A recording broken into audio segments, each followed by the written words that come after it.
গত 2 দিন আগে ঈদ গেছে নানি, ঈদের উপলক্ষে লন্ডনে শালি আইছে দেশ, তো ঈদের সালামি দেয়, ছোটরা গিয়ে সালাম দিলেও টাকা একটা 500 দিয়ে 1000 টিকিট দেয়। তো ওটা বললে একটা কি কোন সম্পর্কে হালি হিসেবে তো দাওয়াত পাইলি যে ঈদর হতে সকলে তো টাকা পাতে আমি পাইনি থাকতাম ভিতর লাগে। ওই আমার প্রাণ কৃষ্ণ দালা নাকি গিয়া লম্বা হয়ে সালাম দেওয়া শুরু করছে।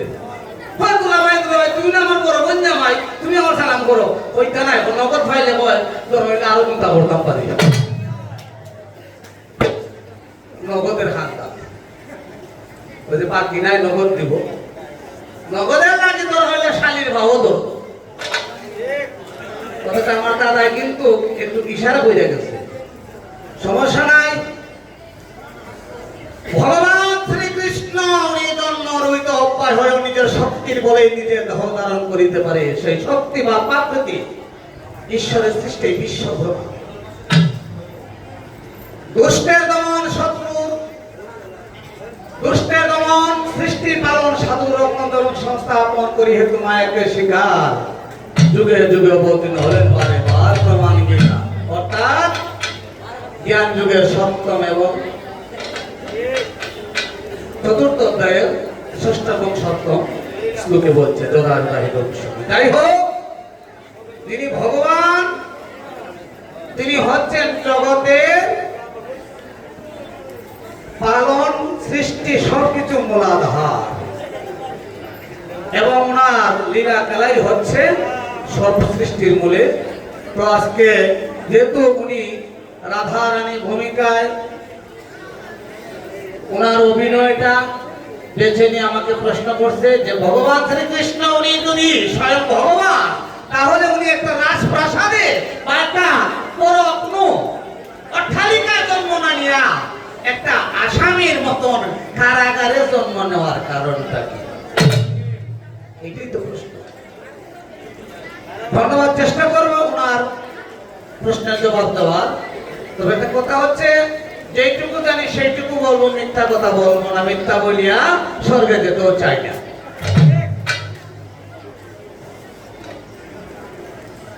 রত্নাকর দস্যু উনি মরা মরা জপে নামের জুড়ে অমর হইয়া উনি হয়ে গেছে বাল্মীকি মুনি।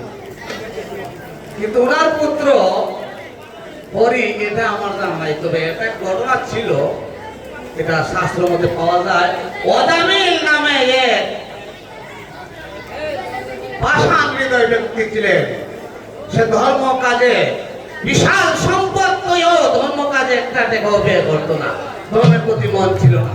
কিন্তু তার প্রতি ভগবান সন্তুষ্ট ছিল বিদায়ী তাকে রক্ষার জন্য এবং তাকে কৃপার জন্য তার গর্ভে সন্তান দিয়েছিল, তার নাম রেখেছিলেন হরি। সেই হরিকে যখন অন্তিম সজ্জায়, কোথায় হরি, কোথায় হরি, আমাকে একটু জল দাও, আমি তৃষ্ণাপ্রাপ্ত, আমি মৃত্যুবরণ করবো, বাবা একটু কাছে এসো। তখন সে হরি, স্বয়ং হরি এসে জল দান দিয়ে ওকে বহুকণ্ঠী দিয়েছিলেন। এই ছিল ঘটনা।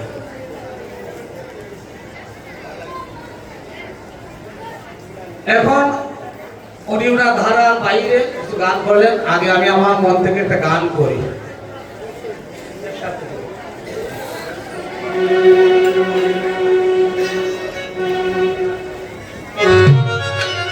ওরে প্রেমের তরি ঘাটে লইয়া, প্রেমের তরি,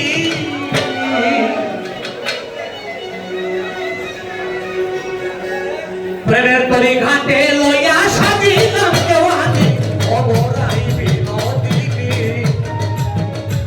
ওরে সাইয়া দেখো আমি তোমার প্রেম গুণবতী, প্রেমের তরি ঘাটে লইয়া সাজিলাম দেওয়ানি অবরাই বিনোদিনী।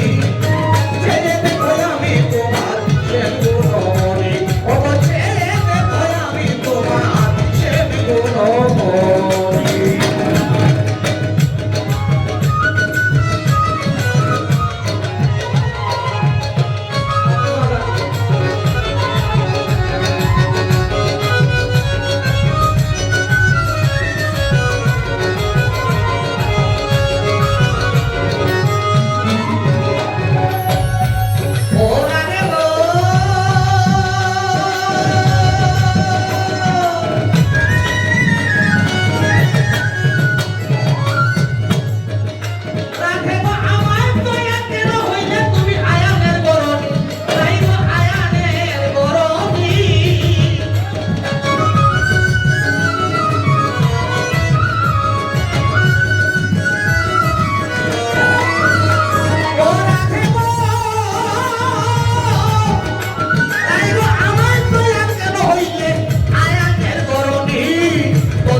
থাকে বালাগান তার জন্য শোনাও ঠিক না এবং শুনবেও না।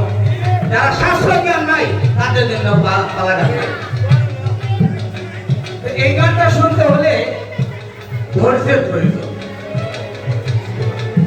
আলোচনা সাপেক্ষে কথার কথায় আসবে, একটা মজা আসে, কিন্তু দেখা গেল এই মজা লুটার মানুষ এখন নাই।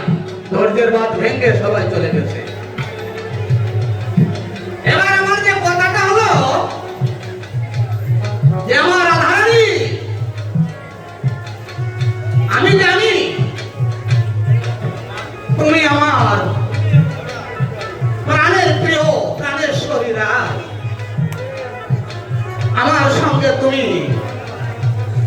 অভ্যন্ত থেকে ধরায় আসলে, এটাও আমি স্বীকার করে মিথ্যা বলি নাই। কিন্তু আমার গানের ভিতরে কথা হলো আমায় কইয়া খেতে হইলা আয়ানের গরণী, তুমি রাজার নন্দিনী হইয়া রাজরানী হইয়া কেন তুমি বাজারে বাজারে নদীর বান্ধ হান্দে লইয়া দই বিক্রি করো? এটা তো কোনো রাজরানী বা রাজকন্যা বা রাজার মেয়ের কাজ না, এটা তো বাজারে নিরাকাজ। আমরা রাজরানী হয়ে বাজার নইলেন খেতে ও রাতে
বলা শেষ হলো, তারপরে এইটুকু না বলে না এইটুকু বলবে। কিন্তু এখানে হঠাৎ কথায় আমি যখন নারায়ণ চতুর্ভুজে শঙ্খ চক্র করা পত্র নিয়ে যখন আমি আবির্ভূত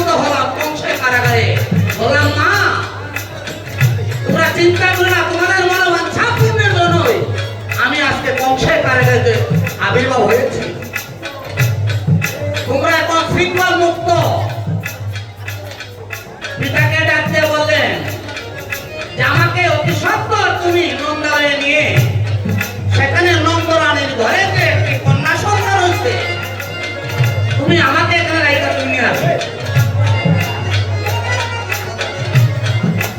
কিন্তু বিষয়টা বুঝলাম না।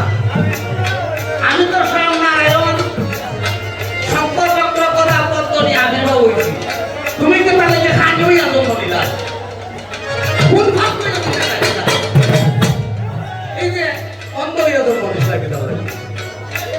আমি তো স্বয়ং নারায়ণ শঙ্কর চক্র কথা পদ্ম চতুর্ভুজে আমি আবির্ভাব হয়েছি বংশে কারণে, তুমি এখানে খানি হয়েছিলা। কোন ভাব করে আসছিলা?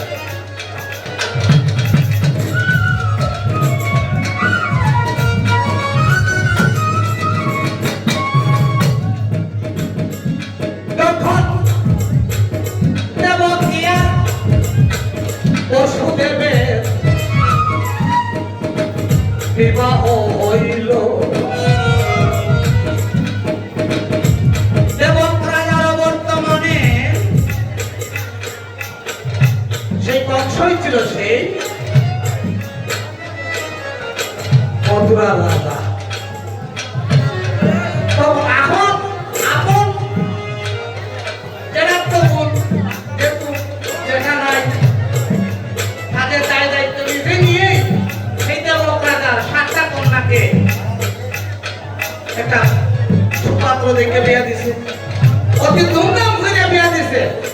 কিন্তু বিবাহ করিয়া যখন নতুন বর এবং কন্যাকে শ্বশুরালয়ে পাঠাবে তখনই দৈববাণী আসে, এই বংশ তুমি যে বোনকে এত আদর করে এত আনন্দ করে এত উল্লাস করে বিয়ে দিচ্ছ, সেই বোনের সন্তানে তোমাকে নিধন করবে। সে তো অসুখ তার রূপ বদলে গেছে কি, তাহলে আমি শত্রু তখন মিত্রতা হলাম, তাহলে শত্রু রাখা যাবে না। তখন উত্তর তাহলে তাদেরকে বধ করতে, তখন বসুদেবের অনুরোধে যে আমাদেরকে বন্দি করে রাখে আর যখন সন্তান তোলা হবে তোমার হাতে তুলে দেব, এই প্রতিশ্রুতি দেওয়ার পর তাদেরকে একটি কারাগারে বন্দি করে নিক্ষেপ করবে। এখানে শ্রীকৃষ্ণের কোনো অপরাধ ছিল না, যেটা কংস রাজা দৈববাণী পেয়ে তাদেরকে কারাগারে বন্দি রাখাতে ভগবান শ্রীকৃষ্ণ ভক্তের বাঞ্ছা পূর্ণ করতে উনি আবির্ভাব হয়েছিলেন কারাগারে। এখানে ভগবান শ্রীকৃষ্ণ কোনো অপরাধী নয়।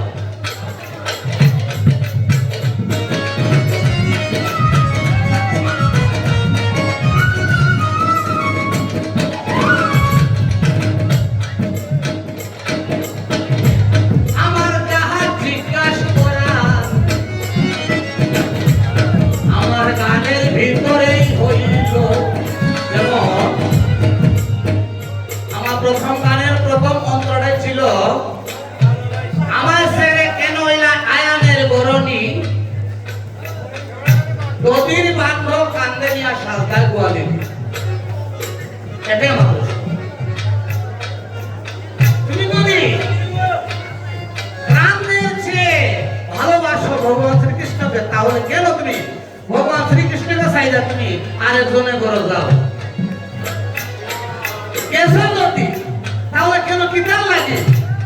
এই স্বামীর মন না জুড়িয়া শাশুড়ির মন না জুড়াইয়া আবার কৃষ্ণ লাগে দৌড়াদৌড়ি হলো।